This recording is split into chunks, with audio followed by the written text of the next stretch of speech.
PPP private public partnership విధానంపై అవగాహన లేకుండానే వైసీపీ అధ్యక్షుడు వైఎస్ జగన్మోహన్ రెడ్డి మాట్లాడుతున్నారని అనకాపల్లి ఎంపీ సీఎం రమేష్ తీవ్రంగా విమర్శించారు. శుక్రవారం అనకాపల్లిలో విలేకరుల సమావేశంలో ఆయన మాట్లాడుతూ రాష్ట్ర అభివృద్ధిని చూసి జగన్ అసూయతో ప్రవర్తిస్తున్నారని ఆరోపించారు.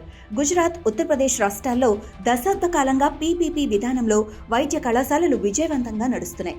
అదే విధానాన్ని ఆంధ్రప్రదేశ్లో అమలు చేసి పేద ప్రజలకు మెరుగైన వైద్యం, మరిన్ని వైద్య సీట్లు కల్పించాలన్నదే కూటమి ప్రభుత్వ లక్ష్యం. కానీ జగన్ దీనిపై సరైన అవగాహన లేకుండా ప్రజలను తప్పుదోవ పట్టిస్తున్నారు అని సీఎం రమేష్ అన్నారు.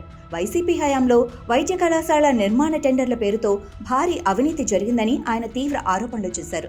కేంద్రం కేవలం 5 ఆసుపత్రులకు మాత్రమే అనుమతిచ్చిన 17 వైద్య కళాశాలలు నిర్మిస్తున్నామని అబద్ధాలు హడావుడి చేశారు.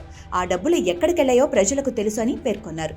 రాష్ట్రంలో పరిశ్రమలు, పెట్టుబడులు వస్తూ ఉండటం జగన్కు నచ్చటం లేదని ఎంపీ విమర్శించారు.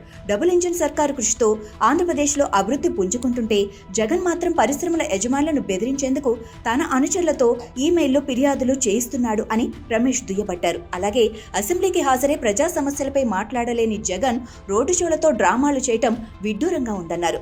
జగన్ నిజంగా ప్రజల పక్షాన ఉంటే అసెంబ్లీకి వచ్చి చర్చించాలి. స్పీకర్ అయ్యన్న పాత్రుడు గారి సమక్షంలో జగన్ వస్తే నేను ఆయనకు సెల్యూట్ చేస్తాను అని సీఎం రమేష్ వ్యాఖ్యానించారు.